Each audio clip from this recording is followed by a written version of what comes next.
Welcome to the Maryland Chamber in Reality. My name is John Sherman and I'm an entrepreneur here in Maryland. What we're going to be doing is for the next 12 months following my company as we join the Maryland Chamber of Commerce and then following our progress and really trying to show on a monthly basis in reality what it's like to be a member of the Maryland Chamber of Commerce and what it can do for a business. I'll give you a little background about myself. I've been a television news reporter for the last 12 years, the last 8 of those years at WBAL-TV, the NBC affiliate in Baltimore.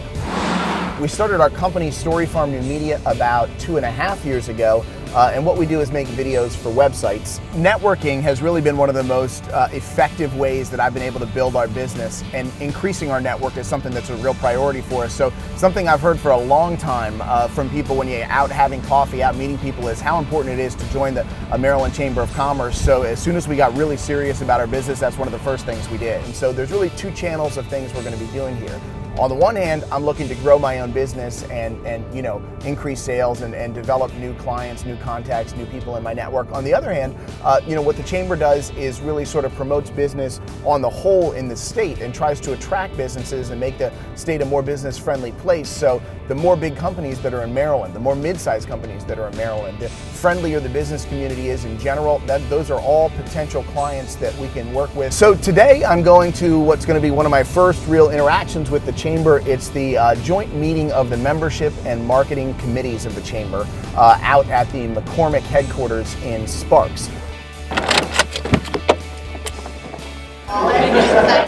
We started off with some informal networking. All the companies in my building, there are very few members. Everybody's so focused on social media, right? Facebook and LinkedIn and all that, but it's like this is the original Facebook, the original LinkedIn before anybody did any of that stuff. This is where sort of business happens, face to face. It really seemed like an open forum where new ideas and fresh perspectives were welcome. I think we need to kind of sharpen that message and be very purposeful about how are we trying to establish that value so that a couple $100 is inconsequential. Networking is the puzzle piece ahead of advocacy now, but it wasn't always that way. It wasn't always spoken. So I think you touched on something there and where we are migrating to, and then what's the bifurcation of that message to those prospects that are out there, whether it be big business or small business. One of the really cool aspects of this group that you get a sense of right away is that it's not just people promoting the interests of their companies. There's a common goal here that draws the group together, growing the Chamber. We're for good business. We don't care what your party is.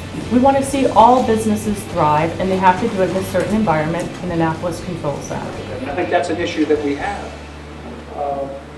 is that business is perceived only as wanting not to have taxes. I think the connection has to be made overtly that, big business does well, small business profits too, same way the other way around. If we didn't have that voice, everything, the terms would be dictated to us rather than us being a partner at the table as those terms are being negotiated. And it's up to the marketing committee to use our various channels to get that information out here. In a very short period of time, I also learned a lot about the major issues for the upcoming legislative session and how they could affect my company.